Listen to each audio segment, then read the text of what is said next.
Hello and welcome to Game Week 32 of the Premium FPL podcast. If you're not following us already, please do on @premium_FPL.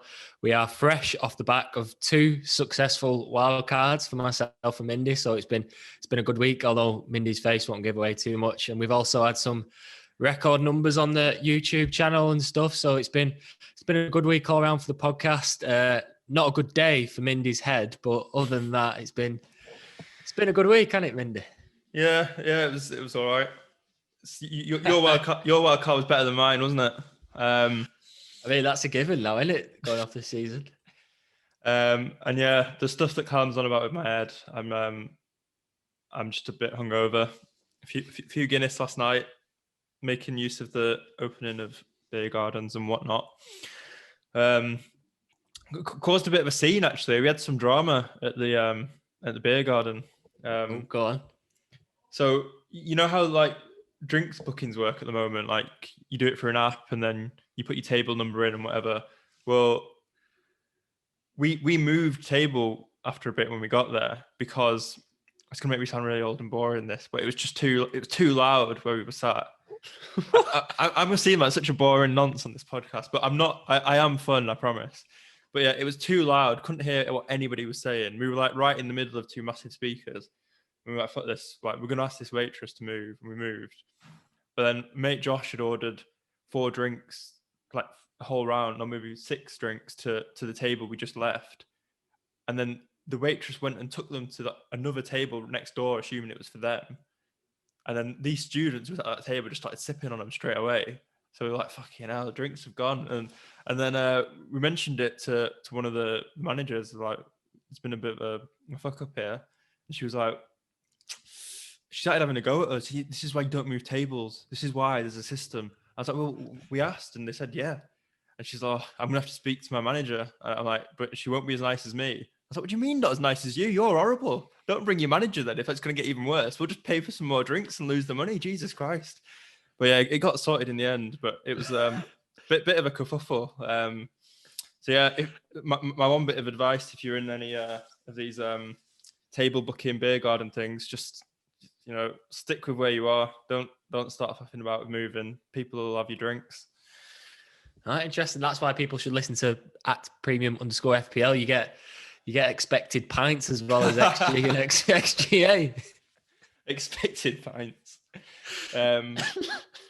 You had a few on Monday, didn't you? Yeah, no, it's good to be back outdoors, seeing some friends and stuff. Hopefully some listeners have been out too. Yeah, it's good to see the world slowly back opening, whether it'll stay that way. Fingers crossed. Well, I'll run through the running order just so that people don't forget. It's an FPL podcast and not a pints podcast. Lads. So Callum's, if you've not seen on the Twitter, he's marching towards top 1K. So he's going to update us on his plans there. I bet he can't wait for that segment.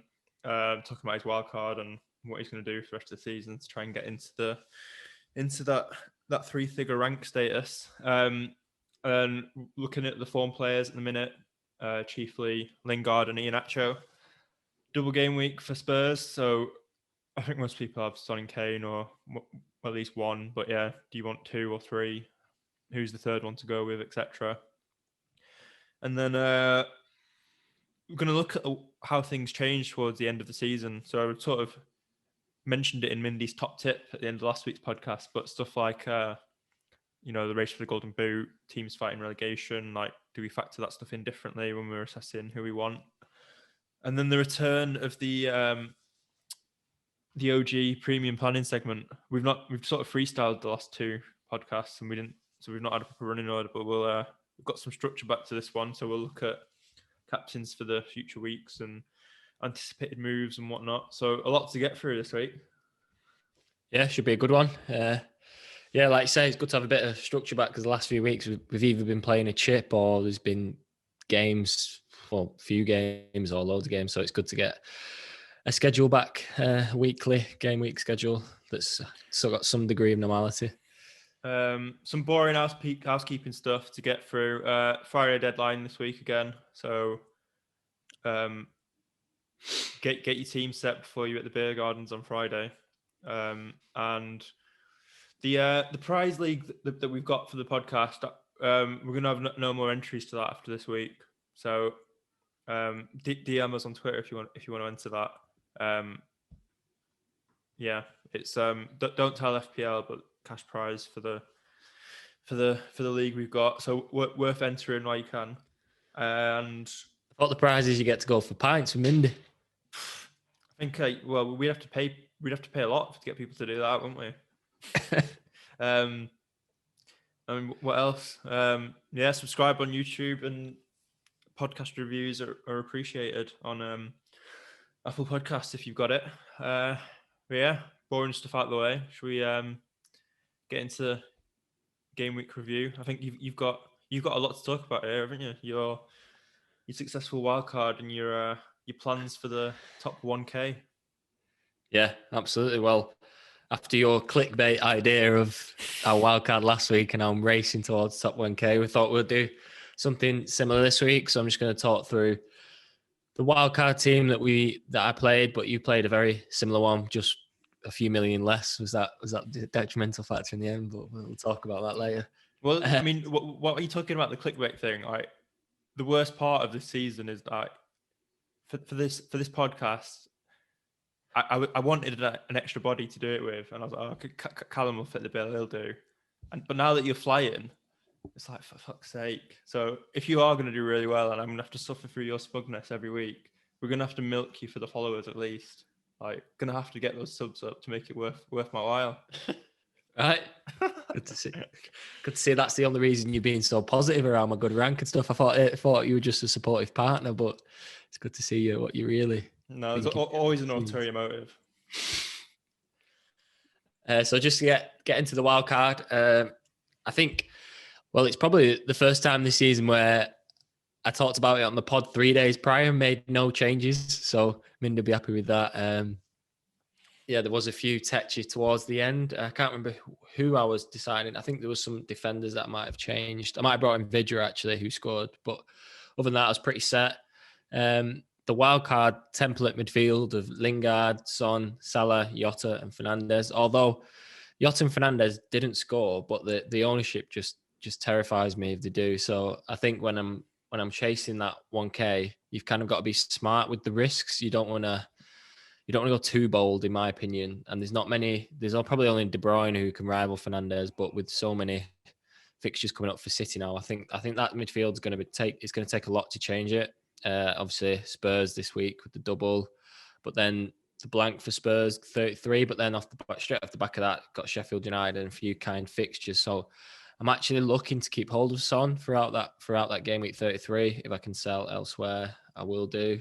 And then defense, interesting one with Mendy and Azpilicueta both blanking despite the great fixture with Crystal Palace. I think they might have only had one shot on target, so it was completely different from that West Brom game. They were quite unlucky to concede Benteke in the air. Not many defences can handle that, but I do think Chelsea played a lot better. So going forward, I know they've got 3 more kind games. Well, Brighton, West Ham, Fulham before the fixtures start to turn. So I'm going to hold through them 3 and take a decision there. Pretty reluctant to sell the keeper. We talked about set and forget keeper, so pretty reluctant to sell Mendy, but after them 3 fixtures I might if he's not kept a clean sheet in those 3, so that's one worth keeping an eye on. Trent, we talked about last week. I think it's easy to say because it's most expensive, but for anyone who can get Trent in now with them fixtures coming in and him got that Euro spot right in his head, I think he's the defender that everyone's going to want.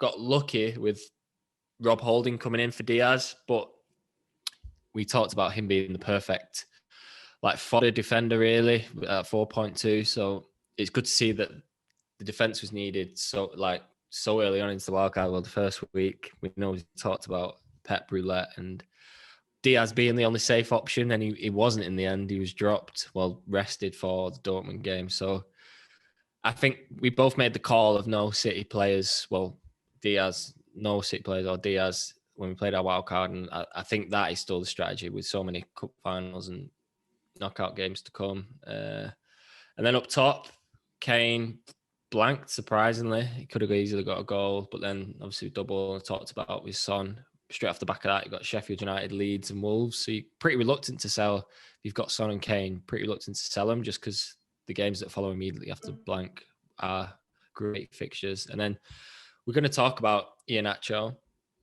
13 points last week. He's pretty much beating Vardy in every stat there is available. And he looked great in that last 30 minutes against West Ham. Speaking of West Ham, we can talk about Jesse Lingard as well, who's unbelievable again. So those two we're going to talk about in full. I think at their price point now, they're almost becoming game breakers. Jota was that at the season, early in the season. Gundogan was as well. So they're almost like the game breakers now. In terms of going forward, for those who've played the wild card last week, you've got great fixtures coming this week. So I wouldn't make a transfer. I'd hold off till 33. And then you've got the Tottenham, City, Fulham and Southampton, but no one's going to have them. You've got them blanking. So I'll probably make a decision then in 33, look ahead to beyond the rest of the season. I know Leeds fixtures turn the last 4 games. So I think it's all about looking 33, who I'm going to bring in, whether Connor Cody is the man for Diaz and then upgrade because I've got Keenan Davis. He was just in there because I had no money left. So whether I get Connor Cody in because Wolves' numbers have upped recently. So yeah, there's going to be a lot of decisions to make to 33, but I've almost just take a step back this week. My only decision really is the last defender because I've got Aspilicueta, Shaw and Trent at the moment who all have good fixtures, but then I've also got Holding and Diaz on the bench who do have great fixtures as well. So that's going to be the only call this week, that third defender spot. But yeah, those who played the wild card last week, I'll be very surprised if you haven't got a good looking team for this week. So yeah, not looking to make any changes this week, but 33. I'll probably talk a lot more about the changes and what I thought behind it. So, we're going to clip this up for YouTube and, get the clickbait factor. But how are we supposed to do that if you're saying you're doing nothing and you're just going to mess about with the third defender? Like, give us something to work with. Jesus. I'm not going to go gung-ho every week and make a man say. Who do you want me to do? What? Who would you... If you look at my team, you're not making any transfers 32. You're just trolling. Well, I mean, you could get the third Spurs player in for the double. Yeah, is that something you're going to look at doing after? I mean, I think Kane and Son is enough this week because I just can't trust Spurs. And I know I talked about the fixtures being good straight after the blank, but if you're bringing a defender in this week, you're going to have to sell one for 33 really. Otherwise, you're going to have all 3 of them on the bench. And if you've got City play, you're not going to have a full 11. So I think Kane and Son is enough this week to get through that double. Right. Okay. Well, so does that bring to an end your smug game week and wildcard review? Well, yeah, sorry for blabbing on. Hopefully some people will find it. I think the most helpful point off the back of that is if I've played my wildcard last week, the template players have a great fixture this week. I think personally, I know I'm not going to see everyone's team, but hold off 33. I know the temptation's always there to make a transfer, but hold off and assess them for Spurs and City would be my call on that. So what's the headline going to be for this clip on YouTube? Be boring and do nothing. Yeah. Keep calm and do nothing, maybe. We'll have to earn our headline writing trips on this one, won't we? But yeah, if that's I'll get into my game week review. If you've got, all right, maybe you say something spectacular. I'll clip up your review instead. I'm 40k. No one's going to be interested in what I have to say, no matter what it is. But I actually have stuff to do this week because I took the sort of punt on Sterling last week. So I had no City players apart from Sterling. Because I was like 95% sure he'd play against Leeds, and it just didn't go to plan. He had 5 shots and he was teed up perfectly for one from Fernandinho, and he was just putting everything over the bar and wide, wasn't he? So I think it doesn't. So yeah, that didn't pay off. It could have worked, but I think it was a week to maybe look for gains, like because Yes, I didn't really fancy Salah against Villa to get a massive haul, which he got one goal. But yeah, people who maybe went Lingard or Iheanacho are obviously laughing if they've done that. So maybe that's what I should have done. Gone even more brave and gone for one of the cheaper players. Price can get in your head sometimes, can't it? You feel like you have to go for an expensive player when you're picking your captain sometimes, which is a bit of a flaw, something you can learn from for next season. But yeah, the rest of it, thankfully, the rest of the team picked up the slack, so I still had a decent week. Mostly similar players to yourself. I think the other different thing that I had different to you was I had Alonso, which that didn't work. He didn't play, and that's why I got Holding's points off the bench. So we both got big Bob Holding's 8 points. Yeah. So for me this week, that probably means I need to now rectify my mistake and go Sterling to Salah. The plan was always just to have Sterling for 1 week and try something different for a week. Just because I think for the next few captains are going to be it's going to be like between Kane and Salah for the next few. So I just wanted 1 week while I was on the fresh off the wild card to try something different. But yeah, it's not really been working this season. A lot of the managers who like to try to go for different kind of picks and go for the upside and whatnot. It's not been the season for that really. The template's been delivering strong this season. I don't know if you've got any thoughts on that. Yeah, I've seen a lot on Twitter about that. It's almost as if the template throughout the season has delivered, like you say, and the template now is switched to that power 5 midfield, and well, 3 of them delivered. And then there's Trent and Chelsea defense is almost the template now. So yeah, it's probably been the first season where I've actually seen the Twitter and social media has become a lot more educated with their picks. So I just think, yeah, this has been the season to follow the crowd. And if you've not, you've probably suffered from it, which isn't the most fun play. When you miss the missionary, it is, but. So yeah, my rank now is 42k. So I had a green arrow up from 60k. This is the highest point of my season so far. Typically throughout the season, whenever I reach a high point, I then have a massive low. So I need to just not rock the boat this week and just make sure I am sensible. So I'm pretty sure it's just going to be Captain Kane and Sterling and Salah and Sterling this week. So that's my game review. Did you mention your new rank and what points you got overall and stuff in your review? No, I didn't. So yeah, we might have to clip up with all your naff rubbish at the end of it as well. Glad you had one job.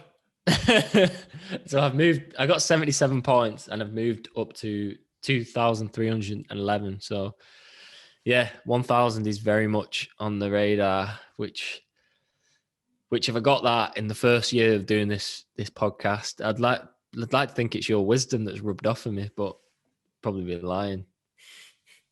No, it's when people say, it's rewarding to see people you've mentored go on to achieve success. It's really not true for me. I'm not getting any sense of reward or any sort of positive feelings. Mentored, that's a bit strong. Taught you everything you know about FPL. Anything else before we get into the start of the running order? No, let's get into it. Cool. So first thing on the agenda is Lingard and Iheanacho. Just looking at like form players and whether it's sustainable, and how do you know when it is? So, for example, for every run that Lingard's on, there's been a Pookie at the start of last season where it was a hot flash of points but ended very quickly. So yeah, like how do you ascertain whether a player is just having a fluky few weeks or whether it's going to be something that continues? I think you've got some stats and stuff on you to help us figure that out. Yeah, we talked last week about statistics and how important it is, but we also talked about like on the eye test, and I said Lingard last week when I was playing my wild card, at how just watching him is just unbelievable. They bullied Wolves, was it the game before, and he pretty much did the same thing to the Leicester defence when he hit that strike that was across the ground, and it was just like a year ago he's never even attempting that. Never mind playing it off. So he only plays in one half though, doesn't he? He gets it all done in the first half. Imagine when he starts playing in the second half. Yeah, but them 14 points be turning into 30. So, yeah, who knows what's to come. But in terms of the stats here, credit to Fantasy Football Scout that I've picked out. Since Lingard's arrival now, he has had the most shots out of any midfielder. I think he's most shots on target, he's 17.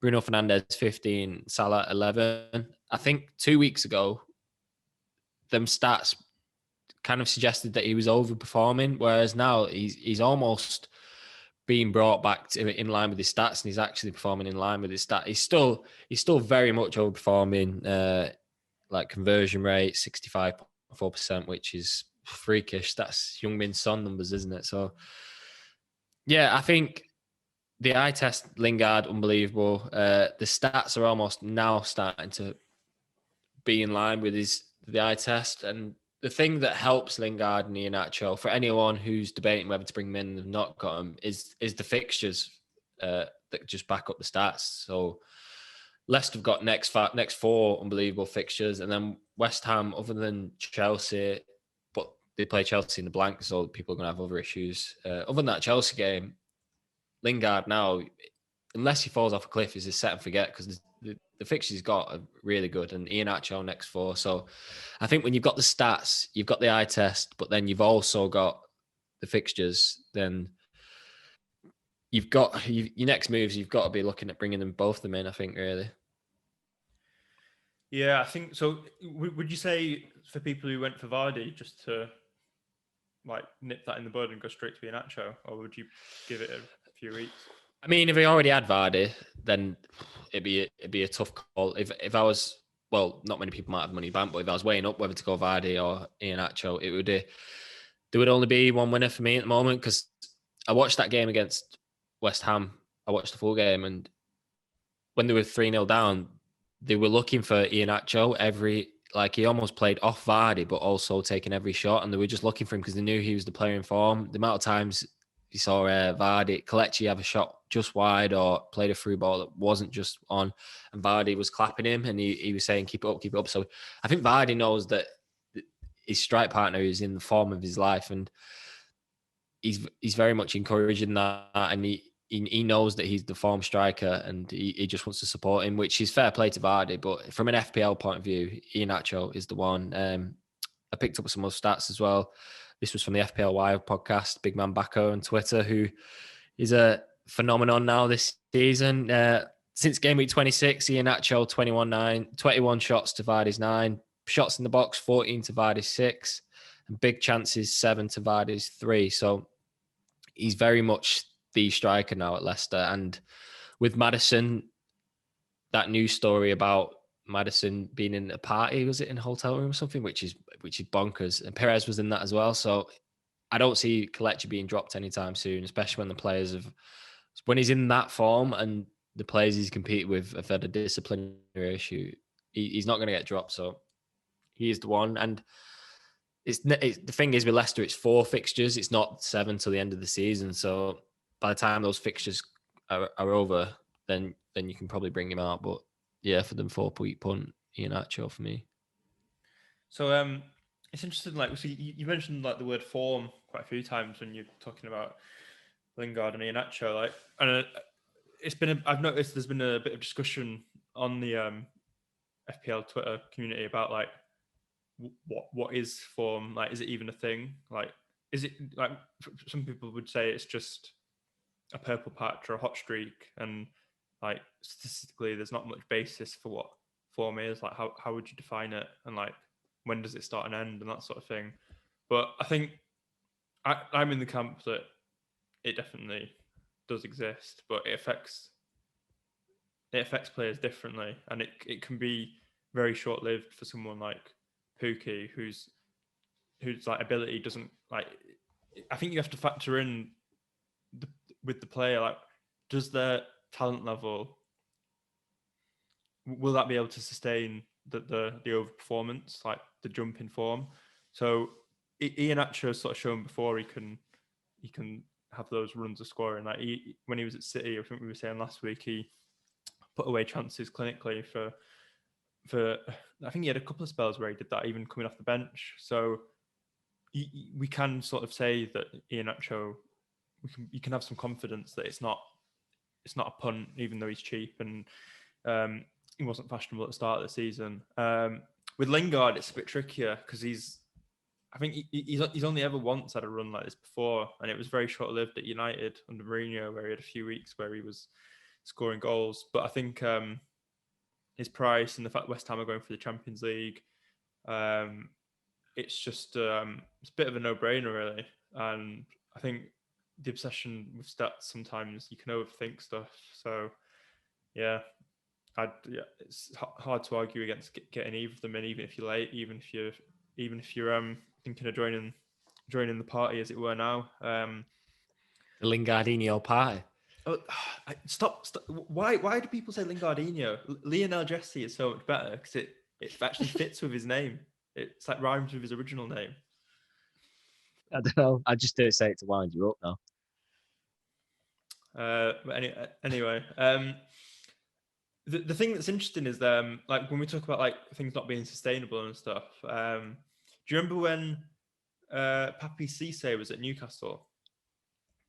Like, yeah. There was I think he joined in January and he just started scoring, and he was like, he had a run where he was just scoring every other week, and he was like a bit of an FPL legend at that time. Yeah, they were going for top 4, weren't they? Well, yeah, it's quite similar to. It was under. Was it under Pardew? Yeah, I think it was. Yeah, but then in the 2 seasons after that, he did absolutely nothing. So that I think that's where like some of the reluctance comes, because like you don't want to. If you think a player is in that kind of mold where it's not going to continue, you don't want to get them just the runs ending.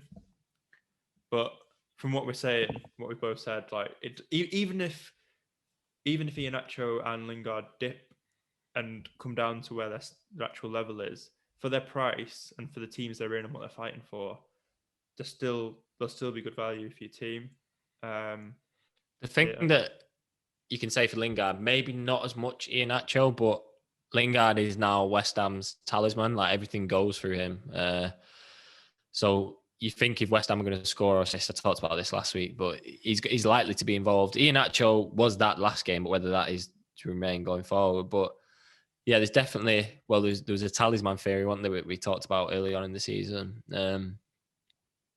So yeah, I think that you can add that to it, that he is the heartbeat, which is, after 9 or 10 games, he's bonkers. But when you watch West Ham, he is the man. Like, they're almost like a really solid team, and then Lingard does the creative bits, which because Ben Rama's not been playing as much, has he? And everyone else in that team is pretty much, they've reverted back to a back 5. They've got, Rice is out. They've got Noble and Souček, and then they've got, Jarrod Bowen up top. He's almost there, like, creative spark. Moyes has got a good defensive spine there, and then he's pretty much dragging that team forward creative-wise.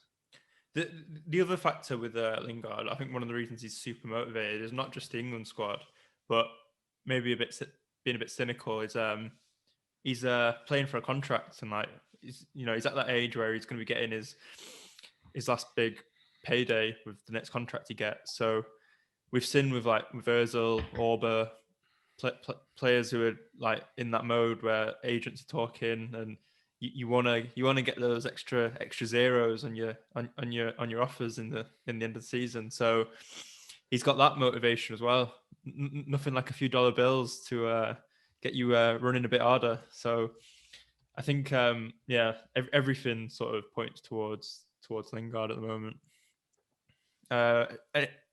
Anything else to say on those two? No, other than watching both drop off like a cliff, but we'll see. I think Iheanacho's form is more likely to dip a little bit compared to Lingard's, I'd say.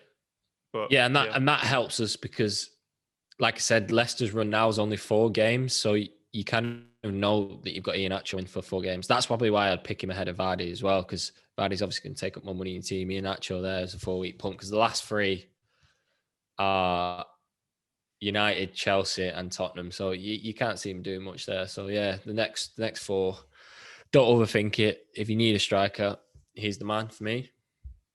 Sweet. Right, we'll get on to next segment, which is Tottenham's double game week. And I think a lot of people are wondering about getting a third Spurs player and whether it's worth it or not. And you seem to be suggesting it's not worth it. Just be boring. I'm being boring, or Spurs are boring. Well, both. I just don't think Son looked a bit better last game, and I know I saw some stats going around that without Bale in the team, he's a lot better as an FPL asset in terms of goals and assists. So he might struggle if he's not had any food this week because he's been punished. Maybe he'll be a bit tired this week. Bizarre comment that. And then the whole Solskjaer's son got involved as well. If you don't know what we're talking about, it's Solskjaer saying that if his son did what Son did by reacting how he did to the McTominay contact, that he wouldn't feed them.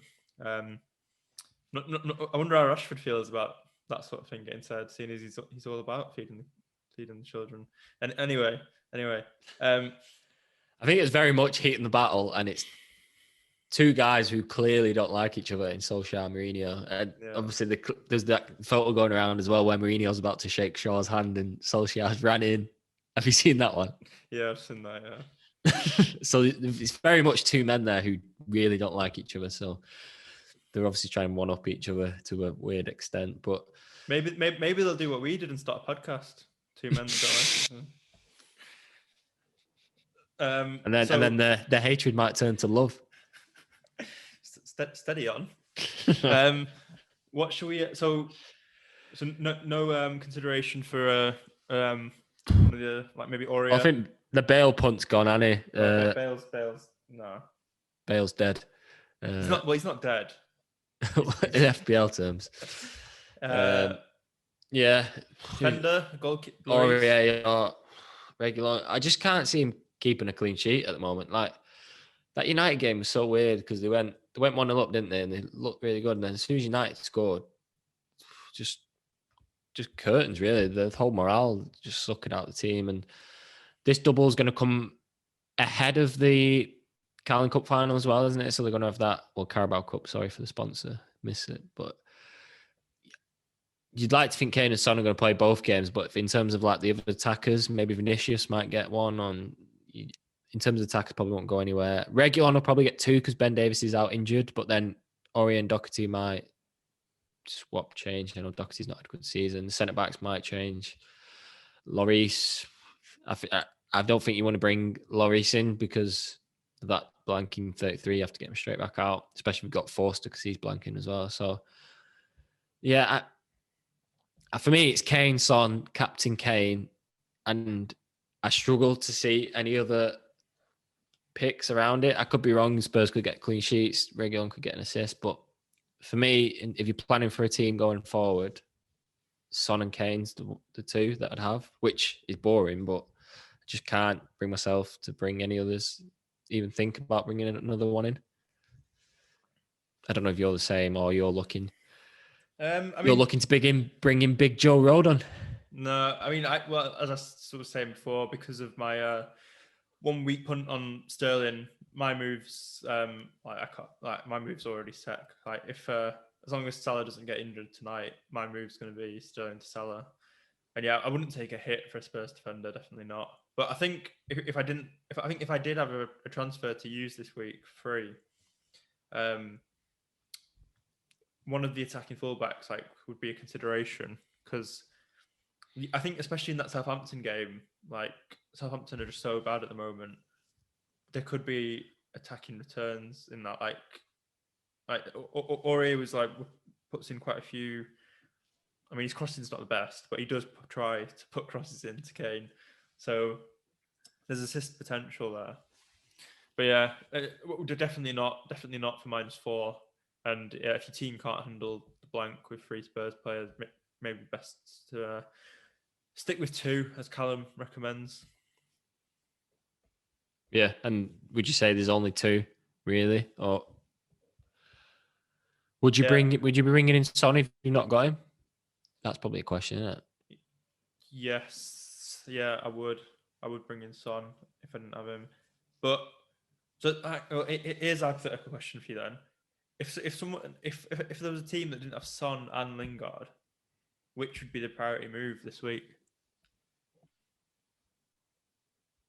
Probably.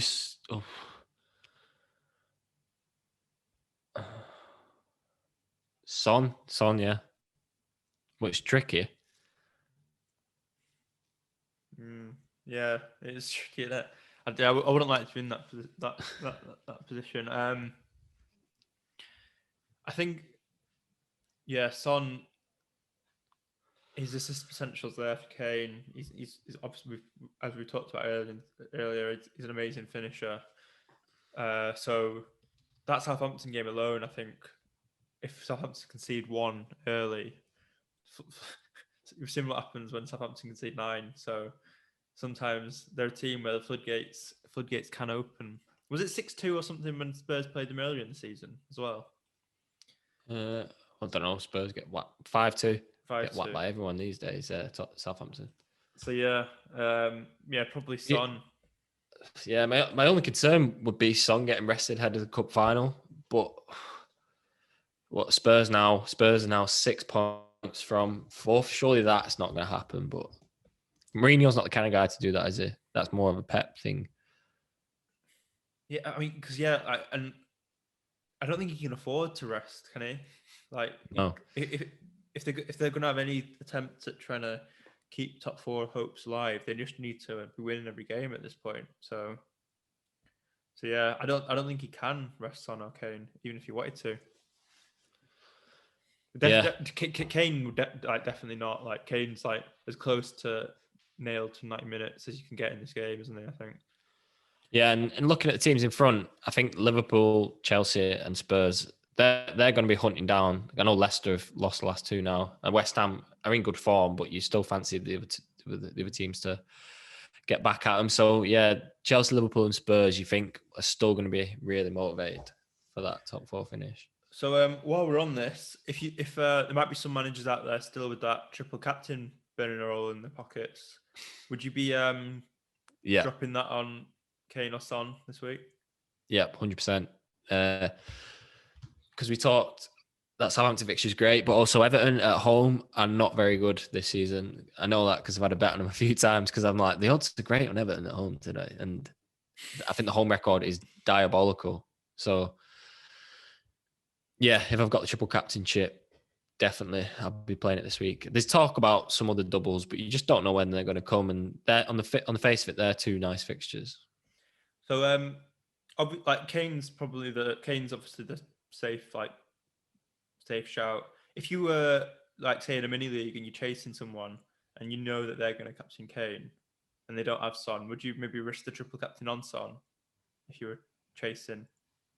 If the mini league was my be all and end all, and I knew that was my rival was doing, and I had no one behind me, then yeah. But I still think if you're playing that triple captainship and someone's playing captain, you still got the extra haul there, haven't they? So if Kane gets if Kane scores 3 goals across 2 games, you're still getting a heavy whack there on your rival. So yeah, it's worth taking into consideration the circumstances that you're going for. Sweet. Anything else to say on Spurs? Not really, no. Other than bring in the boring 2 picks. Right. So we'll keep it moving.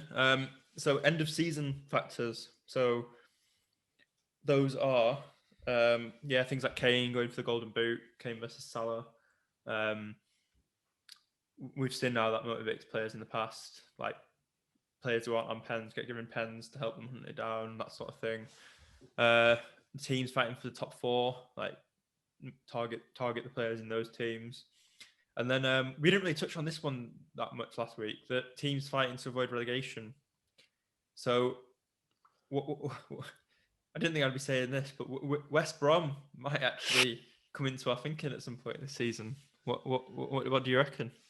Yeah, it'd be Pereira, wouldn't it? But they have looked a lot better last week. I know they got lucky with the Chelsea sending off, but then they were pretty convincing against Southampton. So the big Sam factor, Pereira 21, then 9.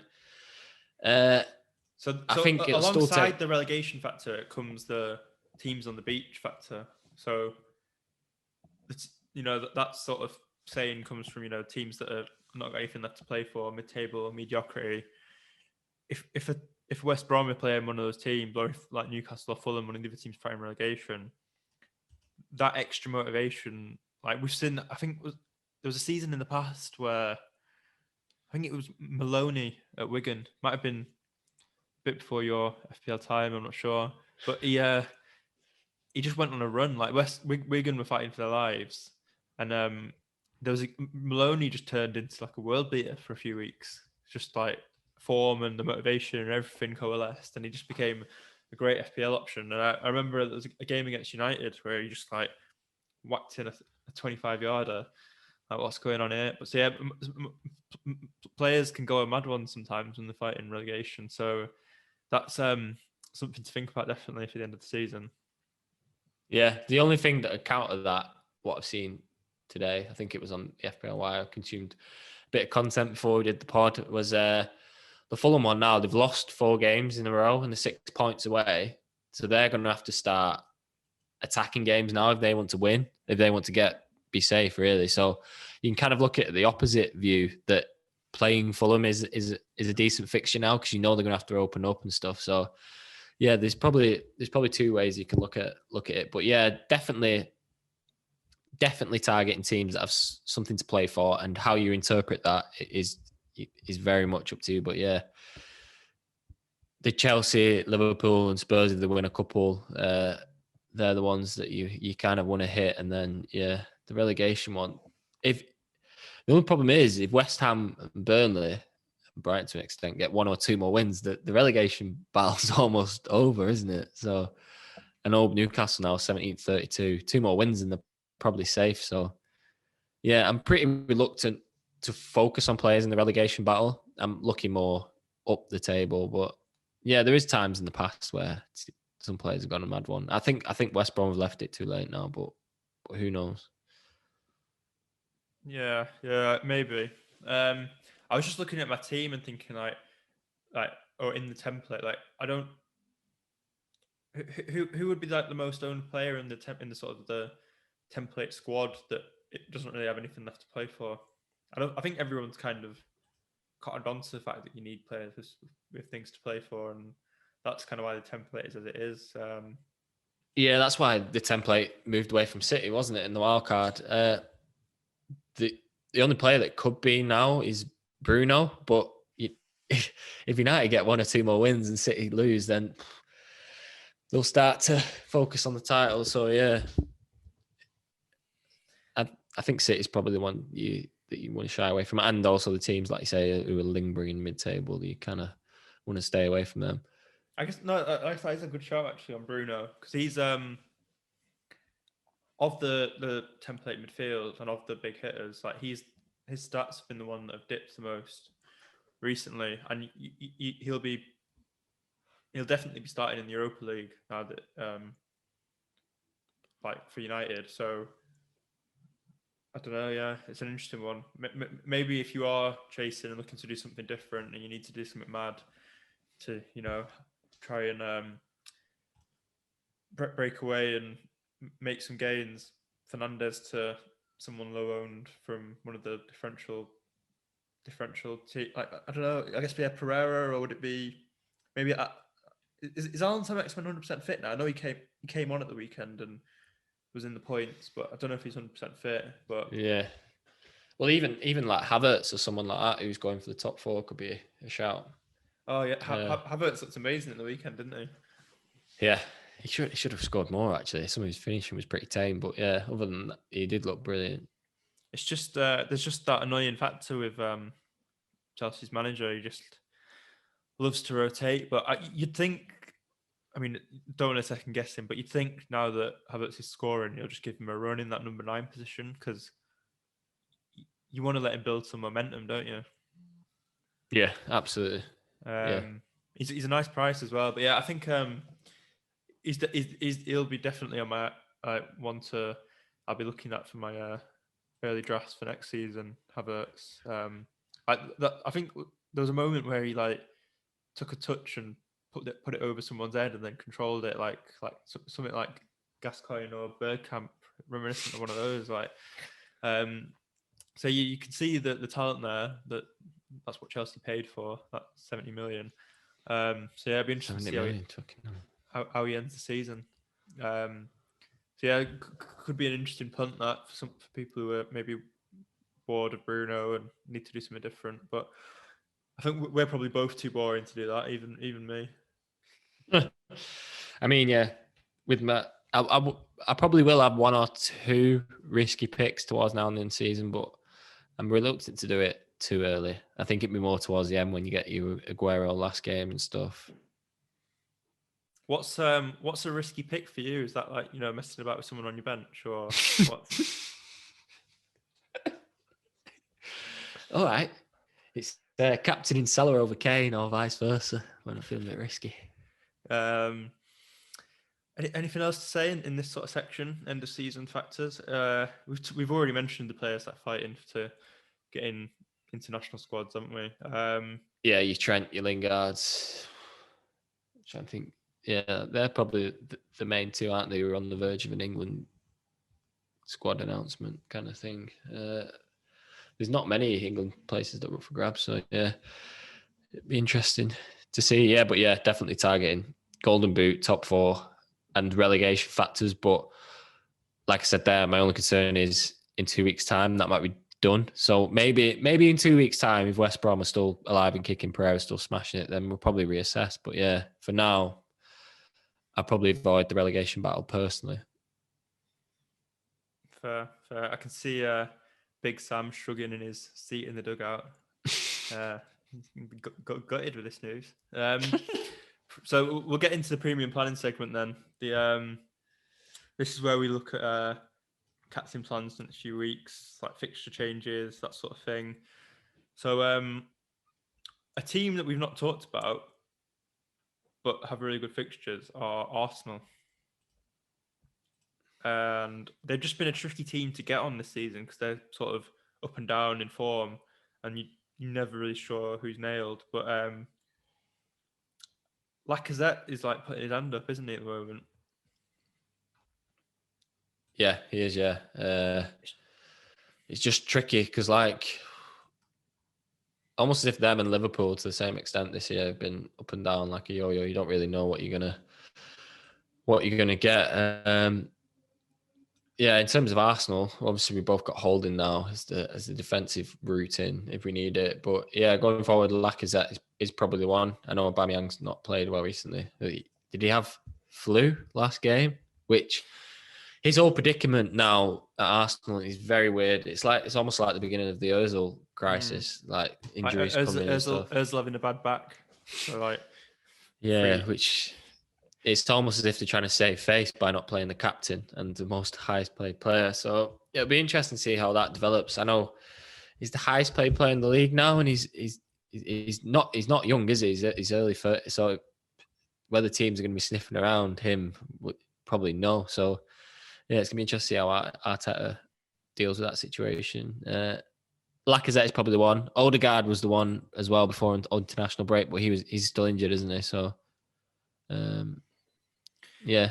The other thing that makes it tricky is we'll find out tomorrow if Arsenal can stay in the Europa League. But I think if they go out of the Europa League, that would then put Arsenal players more firmly on the radar because you wouldn't be as worried about them playing midweek and needing a rest at the weekend.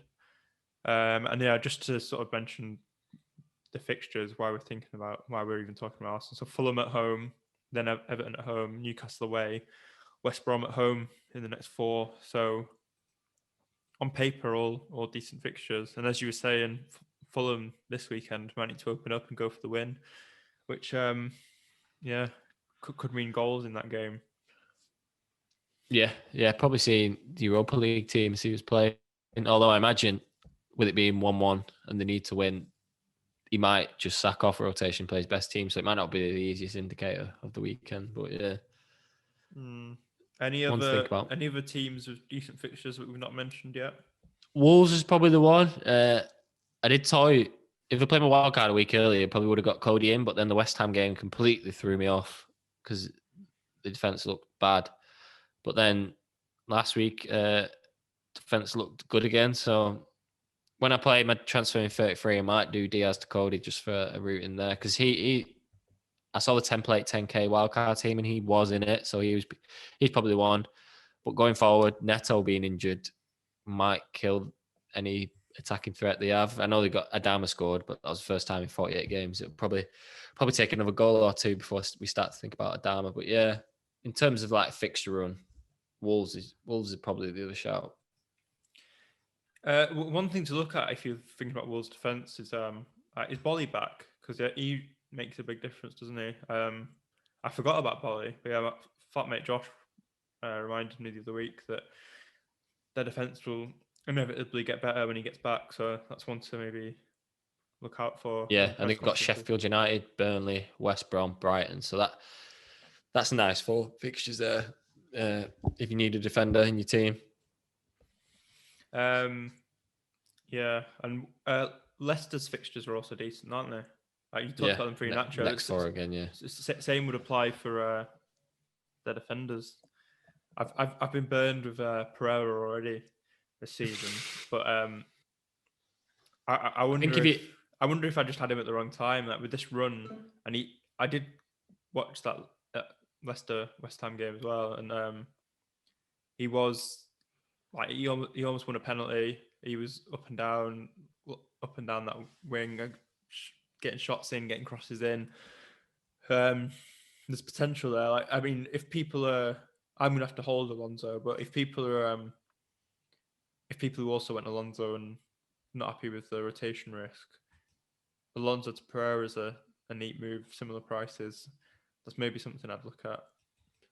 Yeah, and the nice thing about gambling on a Wolves or Leicester player is they've got nice four, but then Leeds have got an unbelievable last three. So it almost makes the transfer easy then to your Leicester Wolves player to a Rafinha, Bamford or a Dallas, depending on which kind of position you bring in. So yeah, if you are looking for a nice little transfer, then that might not be the bad route because you've got an easy get off there with nice Leeds price players that you can jump to.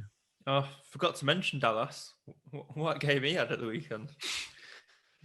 He's the top scoring defender now in the game, which is, and I've not had him once. I might have had him one game or something, but yeah, the top two defend points are Cresswell and Dallas, and they've had neither of them. So yeah, it's interesting on that. They've never really. I know Dallas has been in a lot of teams, but they've never really been like previous defensive punts, haven't they? In previous years where everyone's had them. I don't think everyone's had them at any point. Yeah, it'd be interesting to see what their prices are next season, especially Dallas. I wonder if he'll be reclassified as midfielder as well. Yeah, we'll see. That happened to Lundstrom, didn't it? But he was just classified wrong completely. Like, whereas Dallas does actually play in defence sometimes. So last bit of the premium planning segment is looking at like jotting down a plan for the captains for the next few weeks. So it's Kane or Son, probably Kane this week for most people. What about game week 33? Probably Salah or Bruno, but Salah probably the one. Newcastle at home. Yeah. Because Leeds have started to look a bit better defensively. So, yeah. Yeah, as City found out at the weekend. Game week 34. Kane, home Sheffield United. Yeah, this is that Kane Salah rotation we were talking about. Game week 35. This is almost making Bruno redundant when we do this, but it's interesting. 35, yeah, probably. Yeah, Salah, so home to Southampton. And then 36. I mean, we probably shouldn't go this far ahead, but we're here now. Might as well. City have Newcastle, but not really sure who'd be set. Spurs have Yeah, Wolves. it all depends on the. Sorry, why have I gone past Liverpool, West Brom? It'd be Salah again, won't it? Yeah, especially with the points that West Brom have to make up now, they almost might be down that game. So yeah. So yeah, it's very much Salah Kane, isn't it? We might as well do the last two if you want to do it. Well, the game week 38 is a bit random, isn't it? But game week 37 would be probably Liverpool, it'd be Salah, Liverpool, Burnley. Actually, I think when you get to game week 37, it's that this will be where you really have to factor in the dynamics of the golden boot. Like if Kane's like still like making sure he's got that nailed on, he'll be. Who do you reckon would be like shooting on sight more, like Kane or Salah? I mean, they're both are very much in it for themselves, aren't they? Which makes them so good. Yeah, probably both be at it. That'll probably be the toughest week, I think, because the Spurs have Villa at home and Liverpool have Burnley away. It'd be an interesting call, but the thing to take from this is it's very much Kane Salah in it, unless. Yeah. So what we were sort of intimating before about like of the template expensive players that you could maybe think about losing, it is Bruno, isn't it? Yeah. The only thing that puts me off is at the moment is his ownership is still, what is it? It's 57.6%. So yeah, it's very much probably the biggest gamble you can make. So that's just one to keep in mind. He's higher than Kane, which is mental. After the season that Kane's had.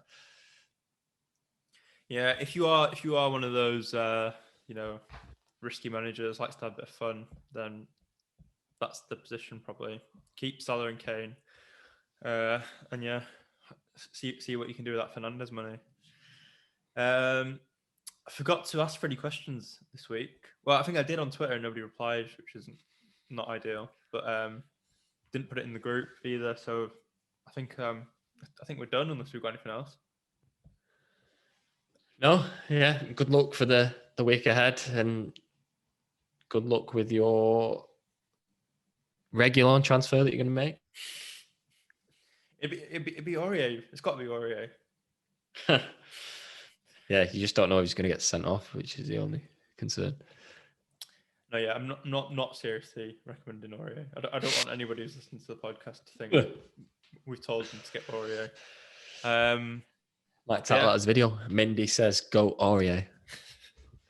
As ever, keep an eye for any injuries like Champions League games and Europa League and stuff. And don't forget the Friday deadline. Good luck, and see you next week. See you then.